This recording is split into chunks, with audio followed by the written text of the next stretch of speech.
ఈరోజు కాంగ్రెస్ ప్రభుత్వం ఏ బీఆర్ఎస్లో ఏ అన్యాయం అయితే జరిగిందో అది జరగొద్దనే విద్యార్థులంతా కలిసి ఈరోజు కాంగ్రెస్ ప్రభుత్వాన్ని ఎన్నుకొని వీళ్ళు ఏదో మాకు మేలు చేస్తారనుకుంటే వాళ్ళు చేసిన కార్యక్రమాలు ఇలా కాంగ్రెస్ పార్టీ కూడా చేయడం జరుగుతుంది. అప్పుడు ప్రజలే బలైపోయారు, ఇప్పుడు ప్రజలే బలైపోతున్నారు. ఇవాళ అశోక్ గారు దాదాపు 11 రోజులు అవుతుంది ఆమరణ నిరాహార దీక్ష చేస్తుంటే ఎక్కడ కూడా ప్రభుత్వం దీన్ని మీడియాలో రాకుండా health bulletin, minimum health bulletin అనేది విడుదల చేయాలి. ఒక అబద్ధపు హెల్త్ బులెటిన్ అంతా బాగానే ఉందని మాట్లాడుతున్నారు. ఇప్పుడు నేను లోపల పోయి చూస్తే వారి పరిస్థితి చాలా దయనీయంగా ఉంది, విషమంగా ఉంది, బాగలేదు అసలు. ఇమీడియట్గా ప్రభుత్వం ఆయనతోటి మాట్లాడి వారితోటి ఇది విరమింపజేయాలి, లేకపోతే వారి ప్రాణాలకు ఏం జరిగినా రేవంత్ రెడ్డి ప్రభుత్వాన్ని బాధ్యత. ఆయన ఇక్కడ హాస్పిటల్లో కూడా వసతులు ఏం బాగాలేవు, మేము చూసినాము.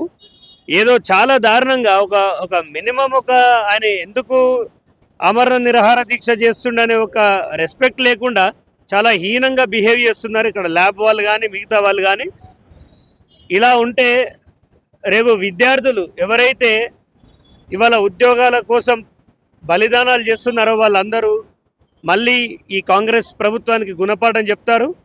ఇది జరగకముందే ఇంకా 3 సంవత్సరాలు ఉంది. ఏదైతే మీరు మాట ఇచ్చారో ఆ మాట ప్రకారం సరైన పద్ధతిలో అర్హులకు ఉద్యోగాలు ఇవ్వాలని ఖచ్చితంగా మా భారత చైతన్య యువజన పార్టీ నుంచి డిమాండ్ చేస్తుంది. గత ప్రభుత్వంలో నిరుద్యోగులకు సపోర్ట్ చేసిన ప్రతి ఒక్కరికి ఉద్యోగాలు వచ్చాయి. బల్పూర్ వెంకట్ కావచ్చు, ఆగోడు మురళి కావచ్చు, వీళ్ళందరికీ ఉద్యోగాలు వచ్చాయి. ఎమ్మెల్సీ ఇతను కూడా అందుకు ఎమ్మెల్సీ కోసం పోరాటం చేస్తున్నాడు, ఇది నిరుద్యోగుల కోసం కాదు అని చెప్పేసి కొందరు మాట్లాడతాం. ఆ కొందరికే తెలవాలి వాళ్ళు ఏం మాట్లాడుతారో. ఇవాళ మేము చూస్తున్నాం కదా, 11 రోజులు అయింది, మనిషి ఎలా ఉన్నాడో లోపల. ఇప్పుడు ఇట్లాంటి అంటే ఉద్యమాలను అణచివేసే క్రమంలో మనం గతంలో కూడా చూసినాం ఇలాంటివి. ఇదంతా వాళ్ళని పట్టించుకోవాల్సిన అవసరం లేదు. ఆయన ఒక కాజ్ కోసం చేస్తున్నప్పుడు మనం అందరం ఆయనని ఆ ఉద్యమం ముందుకు తీసుకెళ్ళని అనడానికి లేదు. ఎందుకంటే ఆయన ప్రాణం మీదకి తెచ్చుకొని ఆ ప్రాణం పోతే ఆ కుటుంబానికి ఇలా ఎవరు రెస్పాన్సిబిలిటీ?